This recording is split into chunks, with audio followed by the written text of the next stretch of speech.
I didn't intend to go that far into the cave. Not really. But there's a certain kind of silence in the desert that pulls at you.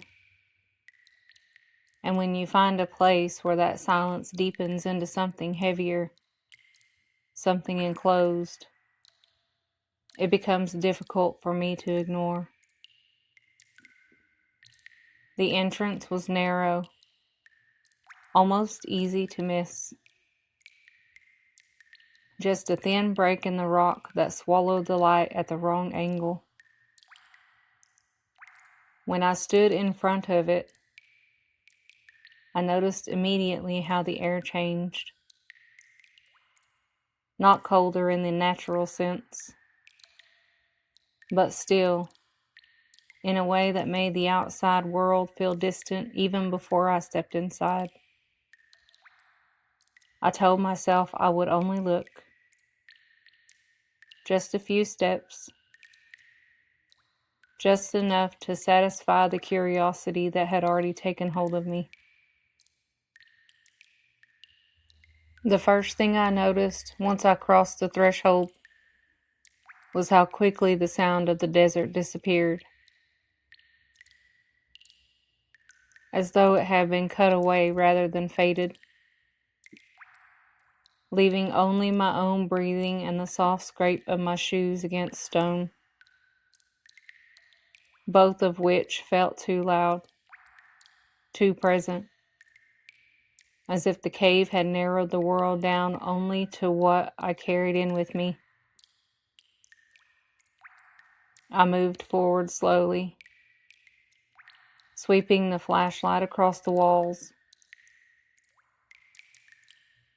watching the light catch uneven surfaces and small pockets of dampness. For a while, there was nothing unsettling about it. Nothing that suggested I had made a mistake. That didn't last. When I reached the first open chamber, I paused without quite knowing why, letting the beam of the flashlight stretch upward into darkness that didn't return anything to me. And I remember thinking how strange it was that the light simply vanished, as if the ceiling refused to exist within it. I stood there, listening. And that was when I heard a small sound behind me. It wasn't loud, and it wasn't clear enough to identify, but it had direction, and that was enough to make me turn immediately. The light cutting back through the narrow passage I had just come through, only to find it empty and unchanged. The same rough walls, the same still air, the same quiet that had followed me inside. I waited, holding my breath without realizing it, but nothing followed. Eventually, I told myself it was just the cave settling, or a small shift of stone. Maybe even something I had carried in with me without noticing. Still, when I spoke, just to test the space, my voice did something I didn't expect.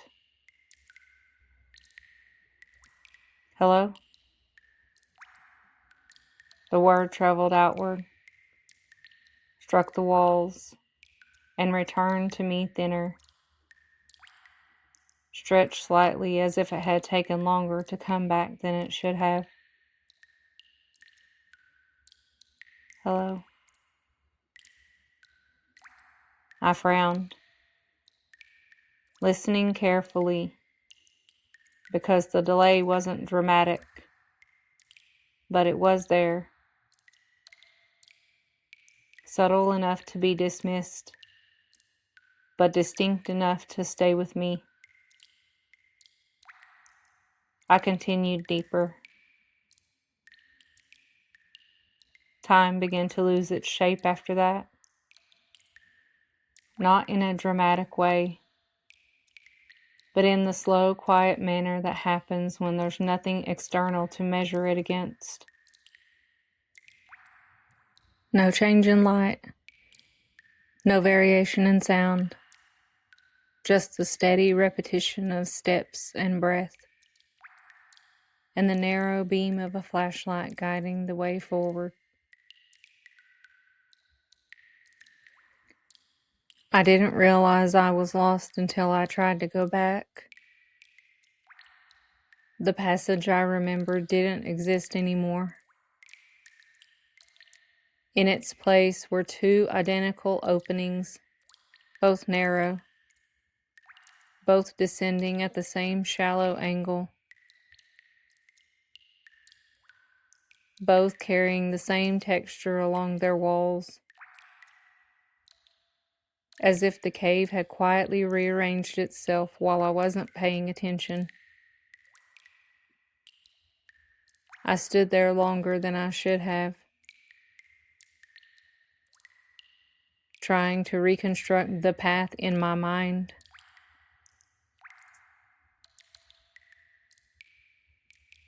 But the memory refused to settle into anything certain. Eventually, I chose one of the tunnels simply because standing still felt worse.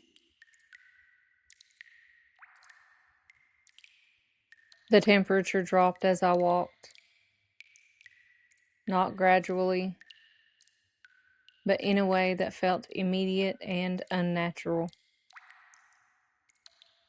The air turning cold enough that my breath began to show faintly in the beam of the flashlight,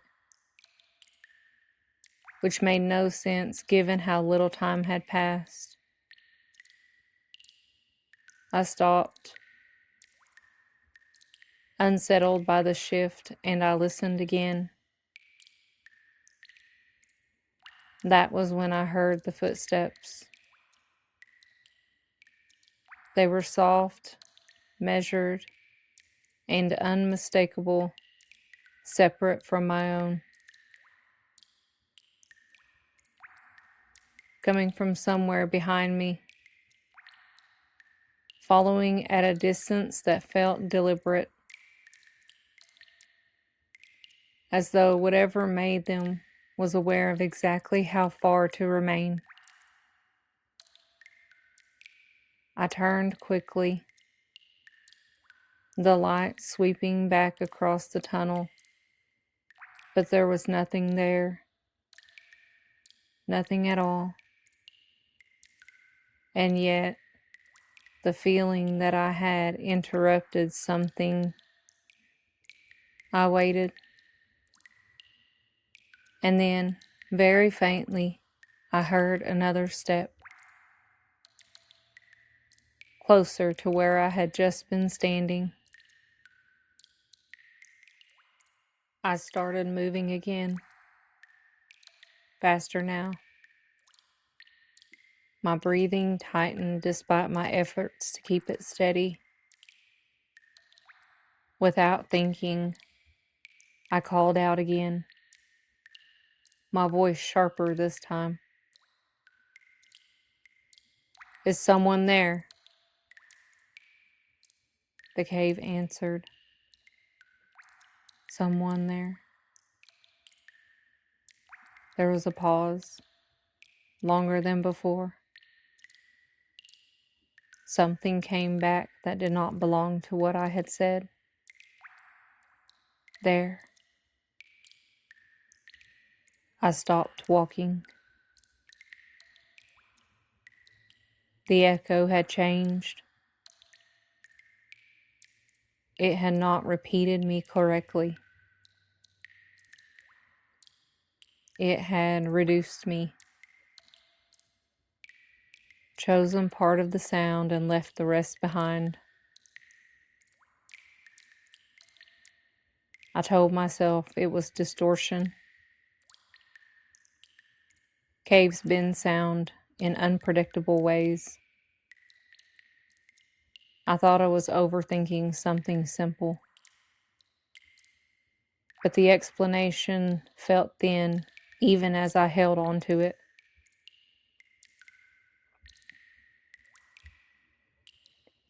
My breathing filled the tunnel, too loud.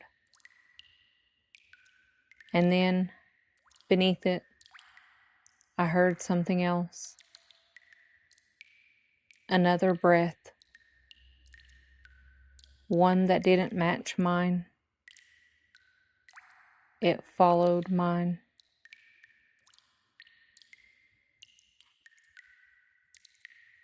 I turned off the flashlight.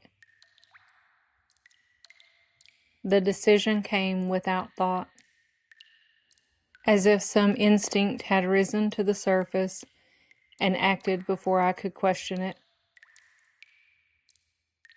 Immediately, the darkness closed in,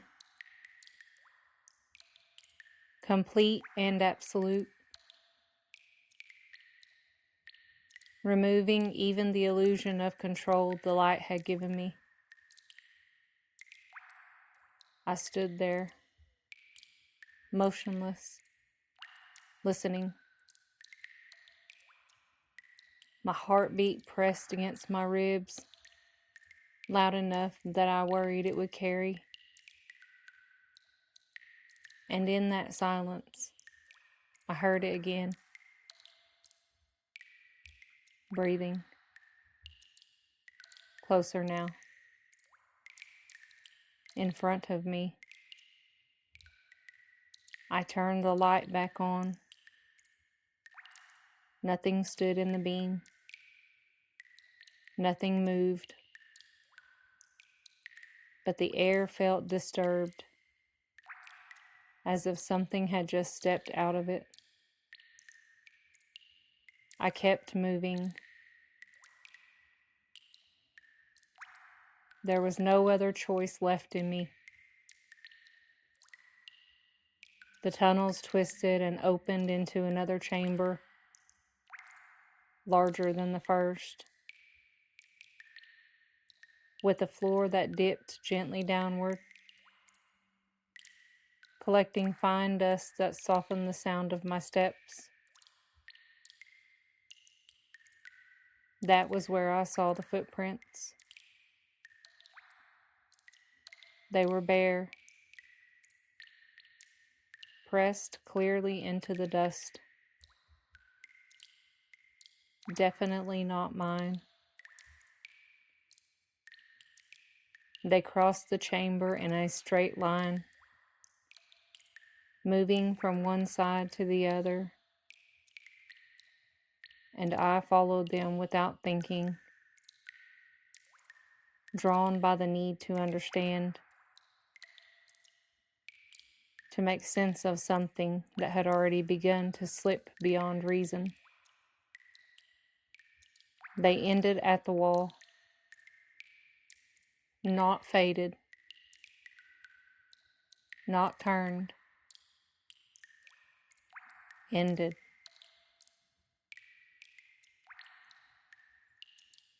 I reached out and touched the stone where they stopped, feeling its cold, unbroken surface. And for a moment, I allowed myself to believe that there was an explanation I simply hadn't seen yet. Then I heard something behind me. I turned slowly.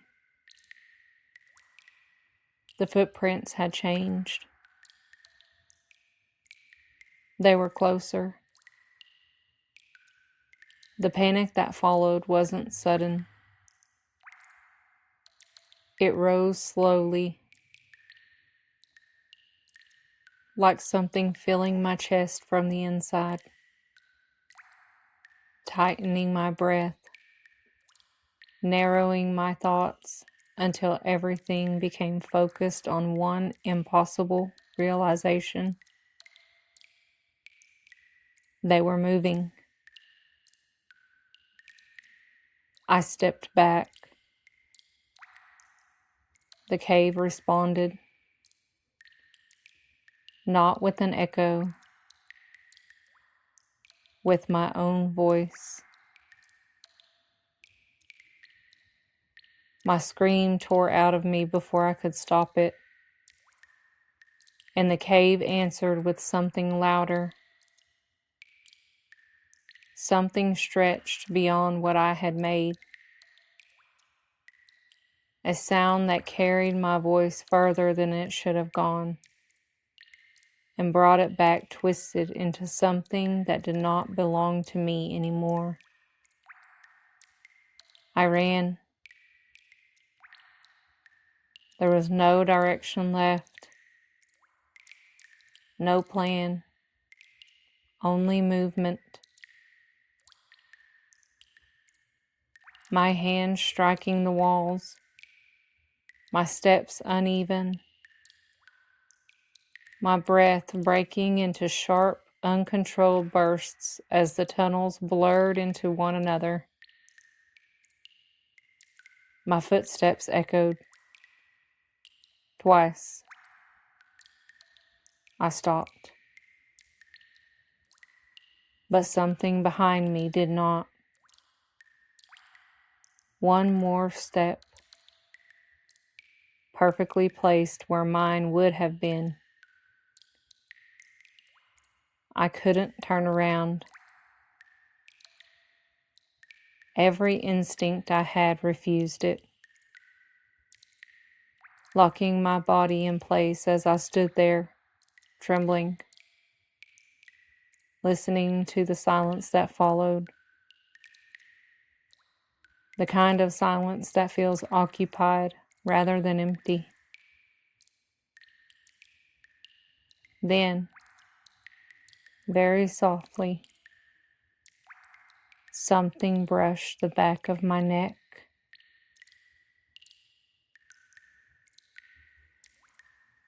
I ran again, blind, desperate, until I saw it, the light. Faint and distant, but it was real. I stumbled out of the cave and collapsed onto the desert ground. The heat and wind crashed over me like something alive, something real, something that made sense again. I lay there for a long time trying to convince myself it was over, that I had simply let my mind slip too far under pressure, that everything I had experienced could be explained if I thought about it long enough. I didn't speak for a long time after I left, not because I was afraid, but because I didn't trust what would answer. Eventually, I had to. Something simple, just a word, just to prove I was still alone. And I was. My voice came out exactly as it should, clear and normal. My voice. It was the second voice that didn't belong.